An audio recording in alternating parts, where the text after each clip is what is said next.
বন্ধুরা, আমার নতুন ভিডিওতে সবাইকে স্বাগতম। আমরা দুই বন্ধু মিলে বেরিয়ে পড়েছি খড়গপুকুরের দিকে, সেই সেকেন্ড হ্যান্ড বাইক শোরুমগুলোতে সেকেন্ড হ্যান্ড বাইক কেনা ও দেখার জন্য। ভিডিওর সাথে থাকুন, জানা অজানা তথ্য তুলে ধরা হবে সেকেন্ড হ্যান্ড বাইক সম্পর্কে এবং শোরুম সম্বন্ধে।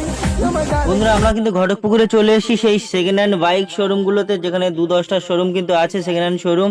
আমরা কিন্তু খড়গপুকুরে নেমে ওখান থেকে 2-3 মিনিট হেঁটে পেট্রোল পাম্পের পরেই কিন্তু এই শোরুমগুলো কিন্তু এখানে আছে, যে দোকানদাররা বাইকগুলো বিক্রি করছে আর কি। আর আমরা কিন্তু সন্দেশখালি হয়ে সরলিয়া ধামাখালি হয়ে এসছি মালঞ্চ হয়ে। ঠিক আছে, ভিডিওর সাথে থাকুন, আরও বিষয় কিন্তু দেখবো আমরা বা জানাবো। এই পাশ থেকে শোরুমগুলো কিন্তু স্টার্ট হয়ে গেল। এখান থেকে 10-12টা শোরুম কিন্তু আছে, সেকেন্ড হ্যান্ড দোকানগুলো আছে আর কি বাইকের। 35 থেকে 55-60-এর মধ্যে কিন্তু ফ্রেশ চকচকে গাড়ি হবে, বেশি বয়স না। আর তার নিচে নিলে কিন্তু গাড়ি বাড়ি পর্যন্ত নিয়ে যাওয়া সম্ভব হবে না, বা নিয়ে যাওয়া যাবে, সেগুলো কালার করাও হতে পারে বা ইঞ্জিনের প্রবলেম থাকতে পারে। আর আমরা কিন্তু একটা গাড়ি কিনবো বলে এসেছি, গাড়ি লো সিসির গাড়ি, 100 সিসির গাড়ি আর কি। তেল সার্ভিসটা খুব ভালো দেবে। আমরা একটা দোকান খুঁজে পেয়েছি লাস্টের দিকে, খুব ক্লান্ত হয়ে গেছি গাড়ি খুঁজতে খুঁজতে, প্রচুর গাড়ি। আর এই যে আমার বন্ধু আর এই সঞ্জয়দার দোকানে কিন্তু আমরা এসেছি। আর আমাদের একটা গাড়ি পছন্দ হয়েছে, এই যে আমার বন্ধু, আর গাড়ি একটা পছন্দ হয়েছে, এই গাড়িটা পছন্দ হয়েছে, এই হিরোর স্প্লেন্ডার। আর আমরা সঞ্জয়দার সাথে কথা বলবো গাড়ির দাম বা গাড়ির কন্ডিশন সম্বন্ধে।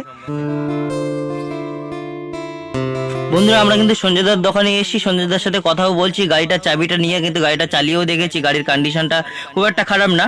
আর অন্য একটা শোরুম থেকে গাড়ির চাবি নিয়ে বা গাড়িটা চালিয়ে দেখেছিলাম, সেই শোরুমে গাড়িটা খুব একটা ভালো ছিল না ওই কন্ডিশনে বা ওই দামে। আর সঞ্জয়দার ব্যবহারটা অন্যদের তুলনায় কিন্তু অনেকটা ভালো। আর একটা কথা হলো, 2-5 হাজারটা কিন্তু অবশ্যই ওনারা লাভ করবে, সেটা গাড়ির যে দাম বলবে সেই দাম অনুযায়ী আপনাদের নিতে হবে, বা না নিলেও নেবেন না।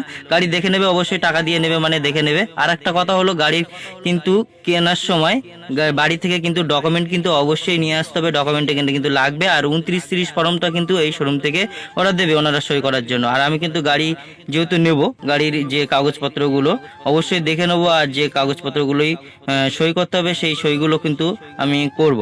আর এখান থেকে কিন্তু আমি 40,000 টাকা গাড়ির দাম পড়েছে, আমি কিন্তু 4,000 টাকা কিন্তু ক্যাশে দিচ্ছি, আর অনলাইনে কিন্তু আমি 40,000 টাকা দেবো। আমি কিন্তু সইগুলো করছি ফর্মগুলোতে, আর টাকা কিন্তু আমরা একদিকে দিচ্ছি, আর অনলাইনে কিন্তু পেমেন্ট হবে। পেমেন্টটা আমার একটু ফেল্ড হয়েছিল, সমস্যা হয়েছিল, আমি যাই করে সাকসেস করেছি। আর আমরা কিন্তু এখান থেকে গাড়ি নিচ্ছি সঞ্জয়দার দোকান থেকে। আর গাড়ি কেনার সময় বন্ধুরা অবশ্যই দেখে কিনবে, আর দামাদামি করে গাড়ি কিনবে, ভালো না লাগলে কিনবে না।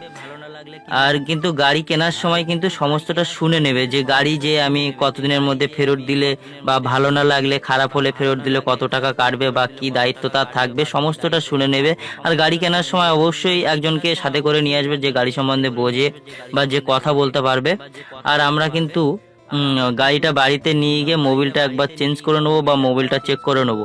আর আমরা এই খড়গপুকুরে এসে কিন্তু আমরা এখান থেকে এবার চলে যাব সেই গাড়িতে উঠে, যে গাড়িটা আমরা কিনেছি সেই গাড়িতে উঠে কিন্তু আমরা খড়গপুর থেকে বিদায় নেবো, আমাদের বাড়ির দিকে রওনা দেবো। বন্ধুরা, এই যে খড়গপুরে যে সেকেন্ড হ্যান্ড শোরুমগুলো বা দোকানগুলো আছে বাইকের, সেই দোকানগুলো কিন্তু প্রচুর আছে, আর প্রচুর বাইক আছে, যার ভিডিওগুলো কিন্তু আমরা করিনি, যেহেতু দুপুর হয়ে গেছে, খুব ক্লান্ত, কিছু খেতে হবে আর বাড়ির দিকেও যেতে হবে। আমি যে বাইকটা কিনেছি সেই বাইকের ছবি বা ভিডিও দেখানোর আগে এটাই বলি, আমি কন্টেন্ট ক্রিয়েটার না, মানুষের উপকার বা সাহায্যের জন্য বা মানুষ যে জানতে পারবে তার জন্য ভিডিওটা সোশ্যাল মিডিয়ায় আপলোড করেছি। আর আমার যে বাইক সেটা সবার হয়তো পছন্দ হবে না, আমি তেল সার্ভিস যাতে একটু কম খায়, তেল কম খায়, সেই জন্য বাইকটা কিনেছি। আর ওই দামের মধ্যে কিন্তু অনেক ভালো ভালো সিসির বাইক হয়ে যেত বা ভালো ভালো শোর গাড়ি হয়ে যেত। সেই গাড়িটা কিন্তু আমার গাড়িটা কিন্তু এই যে হিরোর স্প্লেন্ডার, তেল সার্ভিসটা খুবই ভালো, আর গাড়ির কন্ডিশন খুব একটা খারাপও না। বন্ধুরা, এই যে গাড়ি দেখালাম, আর আমরা কিন্তু এবার গাড়িতে উঠে চলে যাব বাড়ির দিকে। বন্ধুরা, টাটা, সবাই ভালো থাকবে।